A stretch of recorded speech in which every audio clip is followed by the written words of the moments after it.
We sit close, just you and me, though I know this is coming through your screen. I want you to imagine me speaking, quietly, intimately, like I'm holding your hands, truly seeing you. Maybe there's a voiceover. Maybe it's a story told around a fire. There are no scene cuts. Just my voice. I hope it feels like a gentle confession, a safe space. Sorry. I didn't create a place of emotional safety for you. I wish I had. I see now how sometimes I didn't hold space for your discomfort, or even for my own. I didn't fully understand what that meant until now. I pretended I did. Tell me how you feel, I said. But what I heard, no, what I received when you spoke, I minimized. I brushed it off. I made you feel crazy for having feelings. I see it now, like a broken frame around a photograph I didn't care enough to fix. When you told me you were anxious, I smiled and said, "It's okay, everything's fine." Trying to fix. But I didn't sit with you in that feeling. I didn't stay. I didn't ask. I didn't wonder. Left. And so did you often. Looking for a rock to stand on, somewhere solid enough to hold you when you felt unmoored. Maybe it was safer for me to distract you, tell a joke, change the subject. Because if I sat in your discomfort, I might have to face mine too.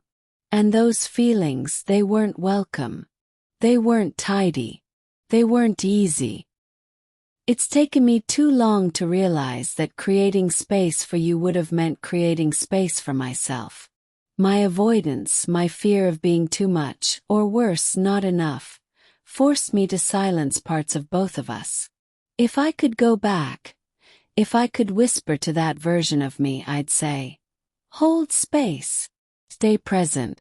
Let it feel messy. Let it crack. Let it throb. Let it be uncomfortable together. Because in that discomfort we connect. That is what love is, real love. Not when it's easy and neat, but when it's jagged, loud, raw. I want to tell you about the first time I saw the fear in your eyes. We were talking about something small. I don't even remember what, but your voice had a tremor. And I, busy thinking of comfort, offered a solution. But your eyes, they were searching. They were not asking for answers. They were asking just to be seen, just to be heard. I laughed it off. A nervous, dismissive laugh. I didn't meet your gaze. You shifted, and the moment collapsed. That moment still weighs on me. I wish I had stayed. I wish I'd let the quiet fill every corner of the room instead of ushering in my words. So here's what I wish I could say now without interruption. See you. I see the corners of your mouth tightening when something hurts, but nobody asked you what's wrong. I see the way you shrink, not because you want to, but because you've learned to. I see the tears you swallow, the ache you carry in your chest, the silent battles you fight. I see the full gravity of your feel everything heart. And I'm sorry I made you feel like it wasn't okay. I didn't mean to, really I didn't. But my intentions don't undo the impact. Get that now. The fact that I meant well doesn't heal what you felt.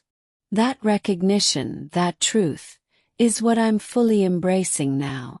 And I would change it. If I could return, I would sit on the edge of your world and not ask, what can I do to fix this? I would ask, would you like to talk? And if so, tell me what is true for you. And I would hold my own silence long enough to meet yours. Because silence, I'm learning, is a language of love too. I would let your discomfort echo between us without plastering over it with reassurance. I would let my discomfort live there too, because shame and uncertainty are human, and they deserve to be honored, not hidden. I would learn to say, I don't know how you feel, but I'm here. Tell me about it. That's valid. Even if I didn't fix anything at all. That would have been enough. That would have made all the difference. You deserve someone who stays. Someone who doesn't turn away at the first sign of your feelings. Someone who holds space for the mess and sees beauty in the unraveling. Someone who trusts that your emotions, yours, are not a problem. They're the palette of your soul. They deserve to be painted in light, not hidden in shadows. I realize now that what I called emotional comfort was me running from the unknown. It was me avoiding splinters in my own heart.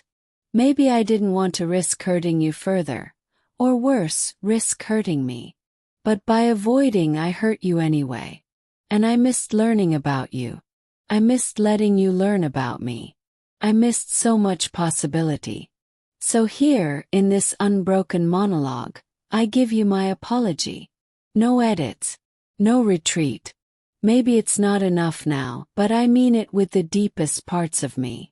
I'm sorry I didn't hold space for your discomfort, for your emotions, for your truth.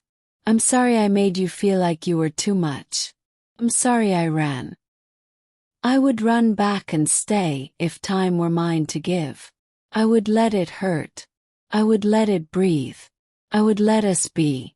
That was love. And I'm sorry I didn't give it when you needed it. If I could learn the lesson before you taught me through your pain, I would say, I see you. And I'm here. I'm so sorry it took me this long to say it.